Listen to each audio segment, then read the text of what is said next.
People sometimes ask me what I recommend they read. I really don't have advice for anyone, but I can share what seems to resonate with what is experienced, lived, felt, and loved in this dream of a life.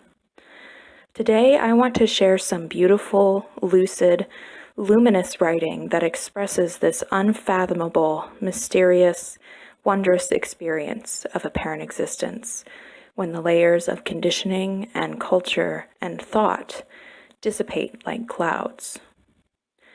I've been reading these two books by Nancy constantly for the past months.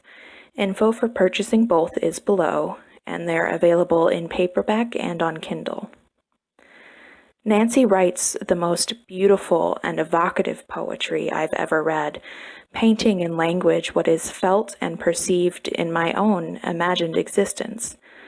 I wish I had the words to express the unexpected streams of imagery so radiantly vivid that my breath stops, and the painting of emotion and perception that so very often makes me cry with recognition, amazement, and awe. From This Is It, Coyote.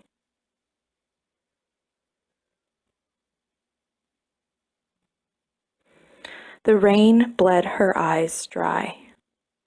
They were empty of color, of sound, of shape, of form.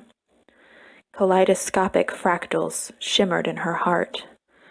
Her desire, her ache to taste the taste of that which she knew so deeply, but could not capture or enunciate or deliberate or describe. And songs flung wide and here and there and closer and closer and closer, touching, kissing, reaching deeply, piercing her very heart, your very heart, our very heart.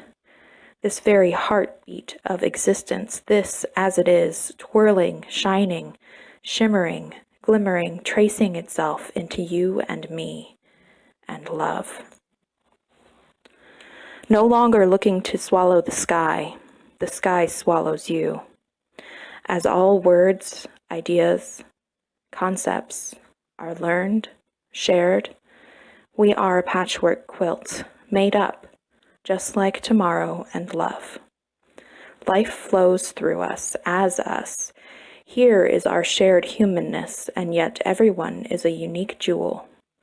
This flow of humanity through the ages is stunning. Everyone knows sorrow and joy and yearning and heartache and love and the pain of loss and wonder.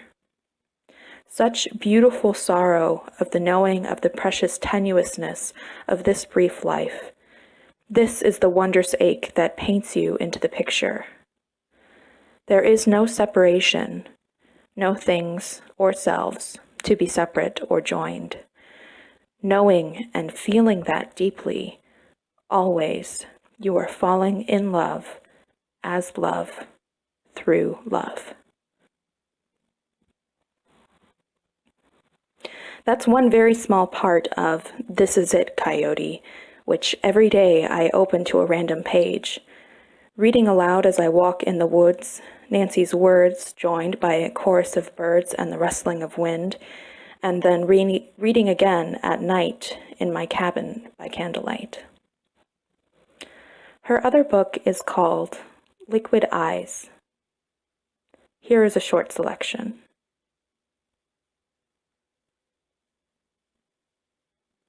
No eyes apart from the seeing, no ears apart from the hearing, no sound separate from the listening. No wind separate from your cheek, no love separate from your heart, no inside, no outside. The horizon that held the sky apart from the sea untied itself. The timeline from birth to death collapsed, as well as the time walker, and left this knowing and feeling that there are no things, simply an atemporal seamless flow without movement or non-movement. No things to be permanent or changing feels like the first and last kiss. A constant union of what was never apart. She plucked the flower to hold its beauty. Wind, petals flying, loose ends of my hair.